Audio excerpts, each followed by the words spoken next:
नमस्कार विद्यार्थी आणि पालक मित्रांनो, मी किशोर कारचेकर स्टुडंट्स हेल्पलाईन सेंटर मध्ये आपलं सर्वांचं स्वागत आहे। तर या व्हिडिओमध्ये आपण माहिती घेणार आहोत MSc CET च्या ऍप्लिकेशन फॉर्म बद्दल। लास्ट व्हिडिओमध्ये आपण लिस्ट ऑफ डॉक्युमेंट्स, फॉर्म भरण्यासाठी फीस काय लागणार आहे, सोबतच या ठिकाणी आपल्याला फॉर्म मध्ये काय स्टेप्स असतील याबद्दल थोडक्यात माहिती घेतली होती। या व्हिडिओमध्ये आपण हे माहिती संपूर्ण डिटेल मध्ये घेणार आहोत।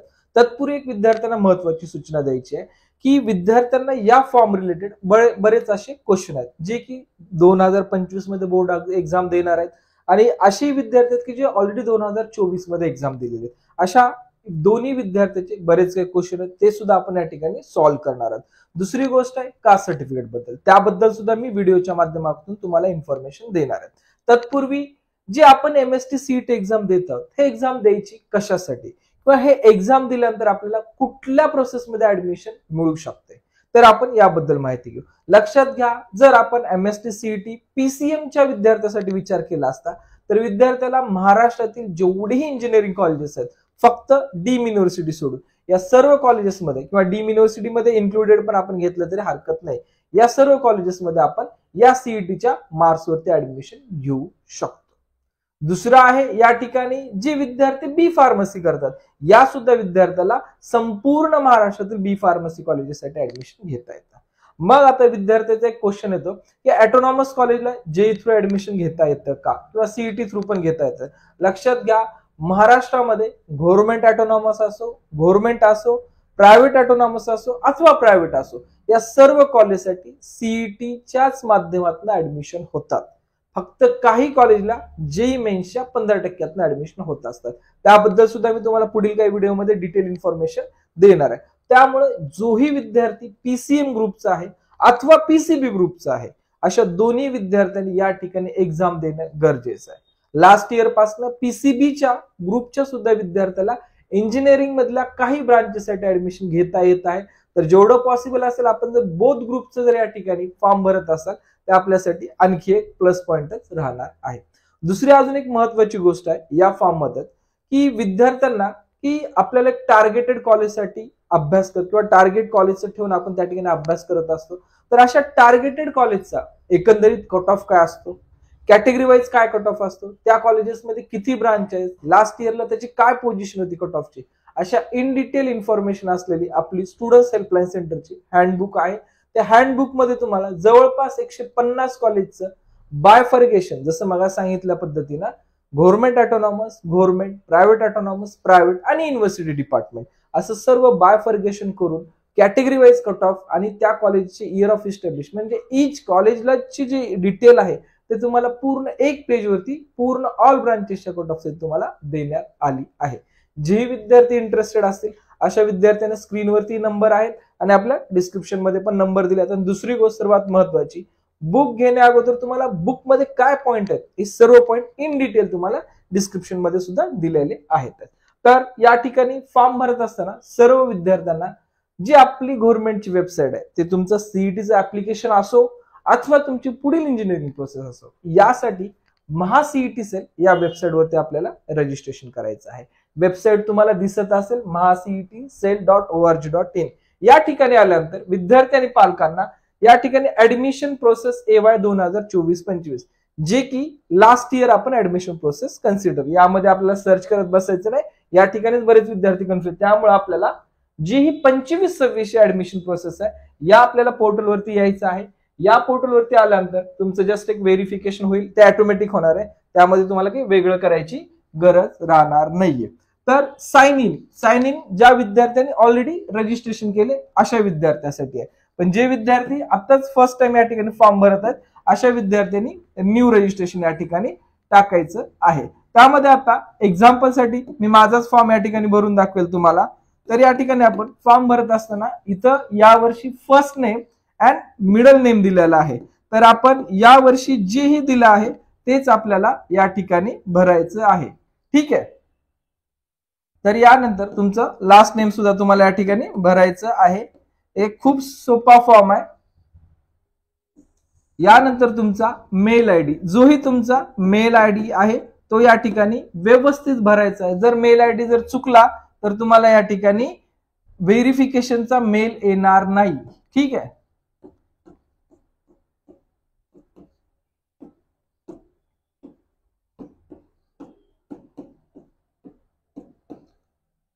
तर मी या ठिकाणी मेल आयडी पण भरला आहे. त्यानंतर पासवर्ड सेट करताना एक अप्पर कॅरेक्टर, त्यानंतर एक लोअर कॅरेक्टर आणि त्यानंतर आपल्याला एखादा डिजिट सुद्धा या ठिकाणी घ्यायचा आहे. विद्यार्थी जेही आपल्याला व्यवस्थित पासवर्ड वाटतो तो पासवर्ड या ठिकाणी मेन्शन करू शकतात. मी एक साधा सिंपल फॉर्म भरण्यासाठी एक डेमो मी पासवर्ड सेट केला आहे, त्यानुसार मी फॉर्म भरत आहे. ठीक आहे. तर यानंतर डेट ऑफ बर्थ. आता डेट ऑफ बर्थ मी या ठिकाणी माझी मॅच व्हायची नाही, या अर्थाने मी एक रिसेंटली जे 12वीच्या विद्यार्थ्याची डेट ऑफ बर्थ असू शकते त्या अकॉर्डिंग या ठिकाणी घेत आहे. ठीक आहे. एवढ्या डिटेल्स भरल्यानंतर तुम्हाला काय करायचं, या ठिकाणी रजिस्ट्रेशन म्हणून पुढे जायचं आहे. जेव्हा आपण रजिस्ट्रेशन म्हणून पुढे जाऊ तर या ठिकाणी एक लिंक येईल. ठीक आहे. लिंक आल्यानंतर तुम्हाला क्लिक अँड व्हेरीफाय लिंक करायचं आहे आपल्याला. ठीक आहे. तर यासाठी तुमचा जो काही मेल आयडी आहे या मेल आयडी वरती तुम्हाला यायचं आहे. या मेल आयडी मध्ये तुम्हाला व्हेरिफिकेशन येईल. या व्हेरिफिकेशनला व्हेरीफाय अँड क्लिक हिअर करायचं आहे तुम्हाला. व्हेरीफाय ईमेलला ज्यावेळेस तुम्ही व्हेरीफाय मध्ये येतात तर त्यावेळेस तुमची इथं प्रोफाईल जनरेट होईल. प्रोफाईल जनरेट झाल्यानंतर इथं तुमचा रजिस्टर्ड मोबाईल नंबर या ठिकाणी द्यायचा आहे. या नंबरवरती तुम्हाला ओटीपी येणार आहे. लक्षात घ्या, या नंबरवरती तुम्हाला ओटीपी येणार आहे, त्यामुळे हा नंबर व्यवस्थित देणं गरजेचं आहे. अगेन ज्या इन्फॉर्मेशन तुम्हाला विचारल्या आहेत त्या इन्फॉर्मेशन तुम्हाला फिलअप करायच्या आहेत. यामध्ये तुमचं फादर नेम विचारलं, या ठिकाणी तुमचं मदर नेम या ठिकाणी विचारलं आहे. तर ऑल डिटेल्स या ठिकाणी व्यवस्थित मेन्शन करायचे आहेत. खास करून जेही डिटेल्स तुमच्या पर्सनल मध्ये येतात त्या पर्सनल ऑल डिटेल्स तुमच्या व्यवस्थित असणं गरजेचं असणार आहे. ठीक आहे.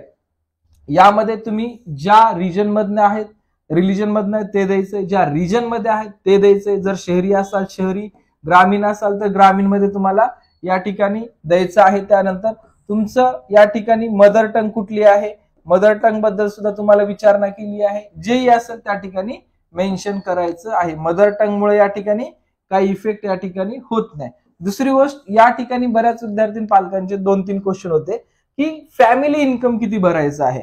लक्षात घ्या, जेही आपल्याकडे उत्पन्नाचा दाखला निघू शकतं तेच आपल्याला फॅमिली इन्कम या ठिकाणी द्यायचं आहे.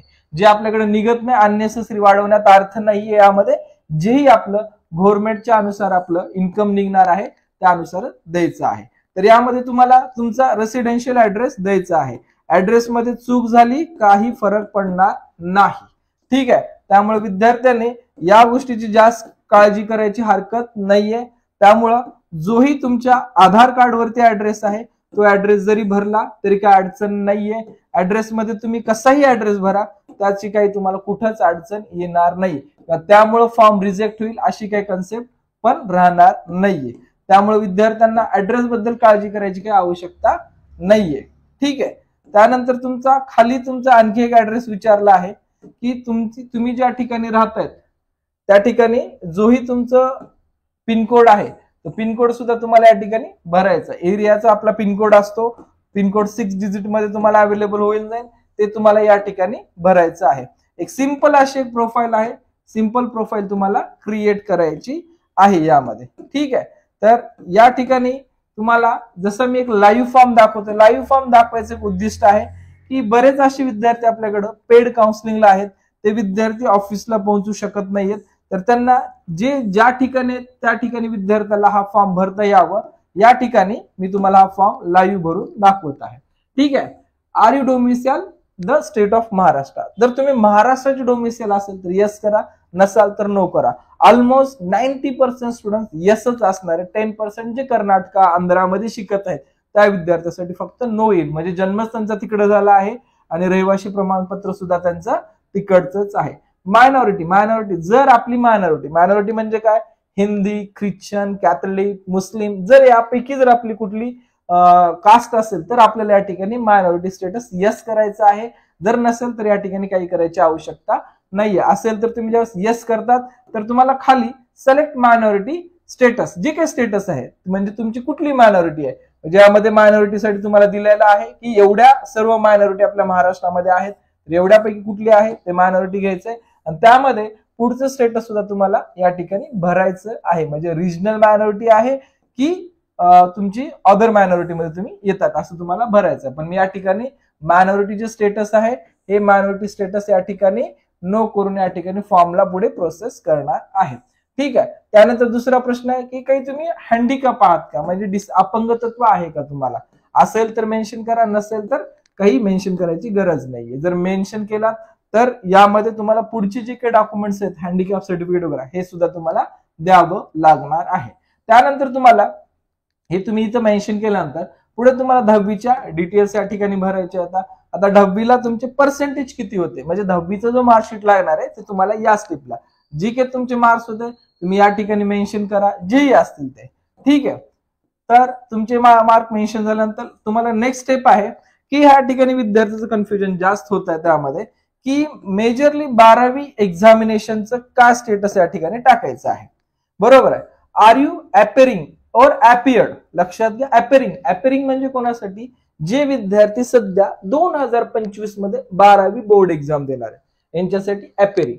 आणि अपियर्ड म्हणजे कोणासाठी, जे विद्यार्थी 2024 अथवा 2024च्या अगोदर जे विद्यार्थी पास आउट झाले त्यासाठी अपियर्ड म्हणून तुमचं येणार आहे.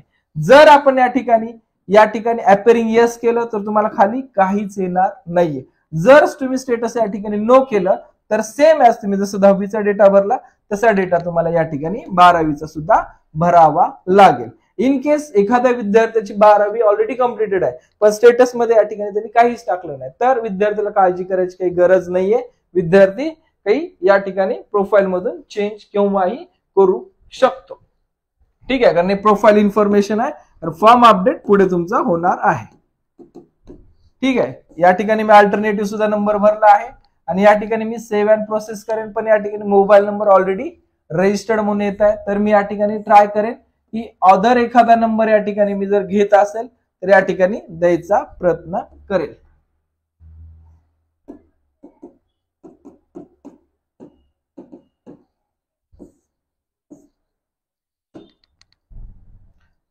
तर या ठिकाणी माझा जो एक नंबर होता तो ऑलरेडी रजिस्टर्ड होता त्यामुळे मी दुसरा नंबर टाकून या ठिकाणी तुमची प्रोफाईल या ठिकाणी बनवली आहे. या ठिकाणी फक्त तुमची प्रोफाईल बनणार आहे. आपला फॉर्म अजून स्टार्ट झालेला नाहीये. हे प्रोफाईल जे आहे हे प्रोफाईल तुमची सर्व विद्यार्थ्यांसाठी असणार आहे की जरी तुम्हाला इंजिनिअरिंगला जायचं असेल तरी हेच प्रोफाईल आहे, फार्मसीला जायचं असेल तरी हेच प्रोफाईल आहे. महत्वाची गोष्ट, तुम्ही पोस्ट ग्रॅज्युएशन जरी असाल तरी हेच प्रोफाईल आहे. पण यामध्ये सर्वात महत्वाची स्टेप आहे की जो तुमचा सीईटी रजिस्ट्रेशन आहे. लक्षात घ्या, या स्टेपमध्ये दरवर्षी मुलांच्या चुका होत असतात त्यामुळे केअरफुली वाचायचं आपल्याला. टेक्निकल एज्युकेशन जे काही युजी कोर्सेस आहेत या ठिकाणी दिले आहेत, त्या ठिकाणी तुम्हाला पीजी कोर्सेस, ऍग्रिकल्चर कोर्सेस, त्यानंतर तुम्हाला हायर एज्युकेशन, असं एक नाही बरेच एक्झामिनेशन आहेत. आणि दुसरी गोष्ट लक्षात घ्या, सीईटीचा जो सध्याचा आपण फॉर्म भरत आहोत MST CET फॉर इंजिनिअरिंग आणि फार्मसी याचाच आहे. यामध्ये आर्किटेक्चरचा विषय येत नाही, यामध्ये ऍग्रिकल्चरचा विषय येत नाही, अथवा या ठिकाणी BSc नर्सिंगचा सुद्धा विषय येत नाही, अथवा BCA BBA चा सुद्धा या ठिकाणी काहीच विषय येत नाही. ठीक आहे. त्यामुळे ज्या विद्यार्थ्यांना किंवा लॉ असेल तर ज्या विद्यार्थ्यांना या कोर्सेसला अप्लाय करायचंय अशा विद्यार्थ्यांनी सेपरेटली जे काही आपल्याला लिंक दिले आहेत त्या लिंक वरती जाऊन आपल्याला पर्टिक्युलर वाचून या ठिकाणी फॉर्म आपल्याला भरायचं आहे. ग्रॅज्युएशनच्या विद्यार्थ्यांच्या बाबतीत अशीच कन्सेप्ट आहे. जर आपल्याला MBA MCA किंवा या ठिकाणी एमटेक साठी जर आपल्याला अप्लाय करायचं तर त्या ठिकाणी पर्टिक्युलर सेक्शन बघून आपल्याला रजिस्ट्रेशन करायचं आहे. तर या ठिकाणी मी रजिस्ट्रेशन फॉर इंजिनिअरिंग साठी या ठिकाणी मी अप्लाय करत आहे. अप्लाय केल्यानंतर तुम्हाला या ठिकाणी व्हेरिफिकेशन कोड येणार आहे. ठीक आहे. व्हेरिफिकेशन जोही कोड येईल तो आपल्याला या विंडोवरती आपल्याला फिलअप करायचा आहे. आणि तर ज्यावेळेस तुम्ही रजिस्ट्रेशन या लिंकला क्लिक करता तर या ठिकाणी तुम्हाला अशा प्रकारे एक विंडो ओपन होणार आहे. आणि सर्वात महत्वाचा या ठिकाणी एक पॉइंट आहे, दरवर्षी विद्यार्थी फॉर्म भरत असताना बऱ्याच अशा चुका करत असतात. तर या चुका होऊ नये म्हणून सीईटी सेलच्या वेबसाईटवरती प्रत्येक फॉर्म बद्दल एक इन्फॉर्मेशन ब्राउचर येत असतं. म्हणजे जे काही 2025 मध्ये काही स्मॉल चेंजेस असतील किंवा बिग चेंजेस असतील याबद्दल इन डिटेल इन्फॉर्मेशन तुम्हाला दिलेली असते. तर विद्यार्थ्याला विनंती आहे, एकतर आपण हे इन्फॉर्मेशन ब्राउचर व्यवस्थित वाचून भरा, अथवा एखाद्या माहिती किंवा ज्याला एखादी पूर्ण नॉलेज आहे अशा व्यक्तीकडनं आपण फॉर्म भरा. कारण काय होतं, बेसिकली फॉर्म भरल्यानंतर विद्यार्थ्याला फॉर्म सबमिट झाल्यानंतर लक्षात येतं की माझं या ठिकाणी काहीतरी चुकलं. पण ती चूक झाल्यानंतर पुन्हा त्याला दुरुस्त होते, पण त्याला खूप काही मेहनत करावी लागते. यामध्ये विद्यार्थ्याचा टाइम वेस्ट जातो आणि भरणाऱ्या व्यक्तीचा बराच टाइम वेस्ट जातो. पण सर्वात महत्वाची, जे विद्यार्थ्याला जो वेळ आहे, जो अभ्यासासाठी लावायचा आहे, त्या ठिकाणी तो विद्यार्थी डिस्टर्ब होतो आणि याकडेच त्याचं लक्ष लागून राहतं. होत तर काहीच नाही याच्यामध्ये, लक्षात द्या. कधीच सीईटीचा फॉर्म कोणाचा रिजेक्ट होत नाही. जर आपण डबल रजिस्ट्रेशन केलं तरच रिजेक्ट होतो, पण जनरली असा इझी फॉर्म कुठलाच विद्यार्थ्याचा रिजेक्ट होत नाही. जरी कदाचित काही चूक झाली असेल तरी या ठिकाणी आपण काही काळजी करायचं कारण नाहीये. तरी पण माझी सर्वांना या ठिकाणी रिक्वेस्ट आहे की आपण सर्व गोष्टी वाचूनच या ठिकाणी फॉर्म आपला पुढे प्रोसेस करायचा आहे. ज्यावेळेस तुम्ही या ठिकाणी इन्स्ट्रक्शनला सिलेक्ट करता, सिलेक्ट करून तुम्ही या ठिकाणी पुढील प्रोसेसमध्ये जाताल, तर तुम्हाला एक जसं मेल व्हेरिफिकेशन झालं तसं या स्टेपला तुमचं या ठिकाणी मोबाईल व्हेरिफिकेशन पण या ठिकाणी होणार आहे. तेव्हाच तुमचा फॉर्म या ठिकाणी पुढे जाणार आहे. तर लक्षात घ्या, जोही आपण प्रोफाईल मध्ये डेटा भरला, हा डेटा तुम्हाला या ठिकाणी ऍज इट इज दिसणार आहे. या डेटामध्ये जरी करेक्शन करायचं असेल तर बिफोर सबमिशन आपण या ठिकाणी करेक्शन करू शकतात. लक्षात घ्या, खूप महत्वाची स्टेप आहे. त्यामुळे तुम्ही पाहूनच या ठिकाणी पुढील कन्फर्मेशन करणं गरजेचं असणार आहे. ठीक आहे, तर तुम्हाला कॅप्चा टाकायचं आणि पुढच्या स्टेपकडे जायचं आहे. या ठिकाणी तुम्हाला व्हेरिफिकेशन ओटीपी येईल. हा व्हेरिफिकेशन ओटीपी टाकूनच तुमचा फॉर्मला पुढे प्रोसेस करून घ्यायचं आहे. ओटीपी जो असणार आहे तुमचा 6 डिजिट असणार आहे. 6 डिजिट तुम्हाला ओटीपी टाकायचा आहे आणि त्यानंतर फॉर्मला प्रोसेस करायचं आहे. दुसरी गोष्ट, जर इंटरनेट प्रॉब्लेम असेल, वेबसाईट प्रॉब्लेम असेल, जर आपण या स्टेपला आलात तर हा ऍप्लिकेशन नंबर एकदा नोट डाऊन करून घेणं किंवा फोटो काढून ठेवा, जेणेकरून समजा वेबसाईटमध्ये काही ग्लिच जरी आलं तर आपल्याला हा पुढे सेव्ह आपल्याकडे राहणं गरजेचं आहे. यानंतर आपल्याला या पद्धतीनं फॉर्मचं तुम्हाला स्टेटस येईल. या स्टेटस आल्यानंतर तुम्हाला फॉर्मच्या जवळपास 9 स्टेप आहेत. 9 स्टेप मधली फक्त आपण रजिस्ट्रेशन आणि पर्सनल डिटेल्स कंप्लीट केली आहे. बाकी तुम्हाला अदर जे काही स्टेप्स आहेत या रिमेनिंग आहेत. आणि तुम्ही ज्याही स्टेप्स कंप्लीट करताल या स्टेप्स तुम्हाला ग्रीन मध्ये दिसणार आहेत. ज्या स्टेप्स तुमच्या रिमेनिंग असणार आहेत त्या स्टेप तुम्हाला रेड मध्ये इनकम्प्लीट दिसणार आहेत. तर सर्व विद्यार्थ्यांना प्रिंट ऍप्लिकेशन फॉर्म इथपर्यंत आपल्याला हे पूर्ण डेटा भरायचा आहे. हातामध्ये प्रिंट आउट घ्यायच्या, एक सॉफ्ट कॉपी आपल्या मेलला सेव्ह ठेवा किंवा आपल्याकडे या ठिकाणी मोबाईलच्या कुठेतरी ड्राईव्हला तरी सेव्ह असणं गरजेचं असणार आहे. आणि या सर्व गोष्टी व्यवस्थित विद्यार्थ्यांनी फॉलो करायच्या आहेत, कारण बऱ्याच वेळेस गर्दीमध्ये एखादा फॉर्म आमच्याकडूनही राहू शकतो. तर त्यामुळे प्रत्येक विद्यार्थ्याला विनंती आहे, आपल्या फॉर्मची काळजी, आपल्या फॉर्मचा अपडेट आपण स्वतः मॅक्झिमम ठेवणं गरजेचं असणार आहे. त्यामध्ये या ठिकाणी कॅटेगरी कॅन्डिडेट, ठीक आहे, जर आपण कॅटेगरी असेल ठीक आहे, ओपन असेल तर ओपन करा. मी एक समजावण्यासाठी या ठिकाणी मी ओबीसी कॅटेगरी सिलेक्ट करेल. सिलेक्ट केल्यानंतर तुम्हाला या ठिकाणी विचारलं जाईल की कास्ट कुठली आहे. कास्ट जे असेल त्या ठिकाणी मी या ठिकाणी सिलेक्ट करेन. एक्झाम्पल साठी मी तुम्हाला हे करत आहे. त्यानंतर कास्ट सर्टिफिकेट आहे नाहीये, जेही डिटेल्स असेल लक्षात घ्या इथे द्यायचे. जर अवेलेबल म्हणून टाकलात तुम्ही तर तुम्हाला कास्ट सर्टिफिकेटचा नंबर द्यायचा आहे. जर तुम्ही अप्लाइड बट नॉट रिसिव्ड टाकलात तर जेही तुम्ही अप्लाइड केलेली रिसिप्ट आहे तर रिसिप्ट वरची जी काही या ठिकाणी डिटेल्स आहेत या डिटेल्स या ठिकाणी द्यायच्या आहेत. जर तुम्ही नॉट अप्लाइड टाकलात तर या ठिकाणी तुम्हाला काहीच द्यायची गरज नाहीये. पण तरी सुद्धा हा फॉर्म कॅटेगरी मधनं जाणार आहे, हे सुद्धा लक्षात ठेवा. आता विद्यार्थ्याला प्रश्न पडेल, जर आम्ही असं केलं तर मग आमचा कॅटेगरी कन्सिडर होईल का? तर आपली कॅटेगरी कन्सिडर होणार आहे. जरी आज आपण 800 रुपये फीस जरी मधून फॉर्म भरला असेल आणि यदा कदाचित आपल्याकडे कास्ट सर्टिफिकेट आलेच नाहीयेत, at the time of counselling, तरी आपण रिमेनिंग 200 रुपीज फीज भरून आपण जो ओबीसी मधनं आहे ते ठिकाणी ओपन मध्ये जाऊ शकतो. हे सर्वच कॅटेगरीसाठी हा रूल असणार आहे. आणि जर आपल्याकडे अवेलेबल असेल तर या ठिकाणी आपण अवेलेबल स्टेटस मेन्शन करा. त्यानंतर तुमचं कास्ट सर्टिफिकेट नंबर या ठिकाणी मेन्शन करा. मेन्शन करून तुम्ही या ठिकाणी पुढील प्रोसेस करू शकता. व्हॅलिडिटी अवेलेबल असेल तर यस टाका. सर्टिफिकेट नंबर भरायची काही गरज नाहीये. नॉन क्रिमिनललाही सेमच आहे. पण या ठिकाणी जर तुम्ही अप्लाइड बट नॉट रिसिव्ड वगैरे टाकत असाल तर तुम्हाला रिसिप्ट असणं तुमच्याकडे आवश्यक असणार आहे. मायनॉरिटी स्टेटस आपण ऑलरेडी नो ठेवलेला आहे. ऑर्फन म्हणजे ऑर्फन तुम्ही अनाथ वगैरे आहात का तर त्या ठिकाणचं स्टेटस विचारलं आहे, ते सुद्धा मी या ठिकाणी कंप्लीट करून पुढे पाठवलं आहे. ठीक आहे, तर या ठिकाणी तुम्हाला नेक्स्ट क्वालिफिकेशन डिटेल्स आपण प्रोफाईल बिल्ड करताना त्या ठिकाणी भरल्या होत्या, तरी एकदा चेक करून घ्या या डिटेल्स मध्ये काही चेंज असेल तर. त्यानंतर तुम्ही नेक्स्ट प्रोसेस हे करा. यामध्ये अजून महत्वाचा, जे विद्यार्थी पीसीएम साठी आहेत त्या विद्यार्थ्याला फिजिक्स केमिस्ट्री मॅथमॅटिक्स सिलेक्ट करायचे. जे विद्यार्थी पीसीबी साठी त्यांना आपलं फिजिक्स केमिस्ट्री बायोलॉजी सिलेक्ट करायचं.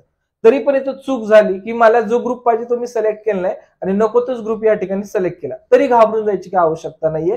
विद्यार्थ्याला नंतर सुद्धा याच्यामध्ये ऍडिशन करता येतं. बरेच विद्यार्थी वेगवेगळे सुद्धा फॉर्म भरून घेत असतात, त्यामुळं आपण एकत्र भरा अथवा वेगवेगळं भरा. एका ग्रुपला सध्या अप्लाय करा, वाटलं आपल्या दुसऱ्या ग्रुपला अप्लाय करायचं तर आपण नंतरही करू शकतो. पण जनरली 2024 पासून म्हणजे जे 2024-25 काउन्सिलिंग मध्ये जो रूल आला की बी ग्रुपच्या सुद्धा विद्यार्थ्यांना इंजिनिअरिंगच्या काही कोर्सेसला या ठिकाणी ऍडमिशन घेता येणार आहे. त्यावेळेसपासून मॅक्झिमम मुलं पीसीएम अँड पीसीबी या ग्रुप या ठिकाणी सिलेक्ट करत आहेत. जे पर्टिक्युलर एम ग्रुपचे आहेत ते फक्त मॅथमॅटिक्स सिलेक्ट करत आहेत, पण जे ग्रुप नीट साठी पण अप्लाय करत आहेत असे विद्यार्थी या ठिकाणी अदर ग्रुपमध्ये सिलेक्ट करतात. पेपर देण्यासाठी आपल्याला 3 लँग्वेज या ठिकाणी देण्यात आल्या. 3 पैकी आपण कुठलीही लँग्वेज घेऊ शकतात, त्यात काय अडचण नाहीये. एक्झामिनेशन सेंटर बद्दल बोलायचं झालं तर या ठिकाणी मॅक्झिमम विद्यार्थ्यांना माझी रिक्वेस्ट आहे की जेही आपल्या शहराच्या जवळपासचे सेंटर आहेत, लक्षात घ्या. समजा मी लातूर सिटीत आहे तर लातूर शहराच्या जवळपास काय आहे आमच्यासाठी, नांदेड आहे, सोलापूर आहे, बीड आहे, धाराशिव आहे, हे आमच्या लातूर जिल्ह्याच्या जवळपास. तसं आपण ज्या जिल्ह्यात त्या जिल्ह्यापासून एखादा दुसरा जिल्हा किती अंतरावरती आहे या अंतरानुसार आपण हे सिलेक्ट करणं गरजेचं आहे.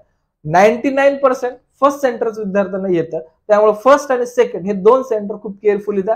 थर्ड आणि फोर्थचा आतापर्यंत रेकॉर्डमध्ये कुठल्या विद्यार्थ्याचा नंबर मी तरी पाहिला नाहीये, तर त्यामुळे थर्ड अँड फोर्थचं एवढं काही नाही. पण आपल्याला पुन्हा इफ अँड बट्स नकोय, त्यामुळे ते सुद्धा आपल्याला व्यवस्थित देणं गरजेचं असणार आहे. नंतर तुम्हाला जे काही तुमचं फोटो आहे या ठिकाणी फोटो तुम्हाला अपलोड करायचा आहे.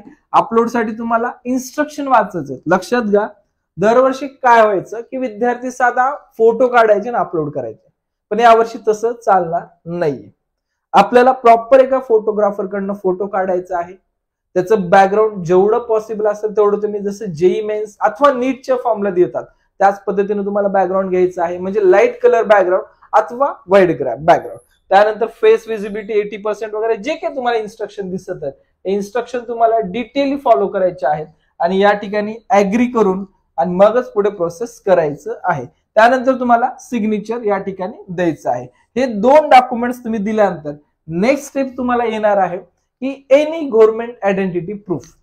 त्यामध्ये तुम्हाला आधार कार्ड दिलं आहे, पॅन कार्ड दिलं आहे, त्यानंतर आणखी तुमच्याकडं नाही म्हटलं तर ड्रायव्हिंग लायसन्स सुद्धा ऑप्शन दिलं, बँक पासबुक पण दिलं. यापैकी एनी वन हा ऑप्शन आपल्याला या ठिकाणी घ्यायचा आहे आणि घेऊन त्या ठिकाणी ते आपली फाईल अपडेट करायची आहे. यानंतर नेक्स्ट आहे तुम्हाला प्रिव्ह्यू.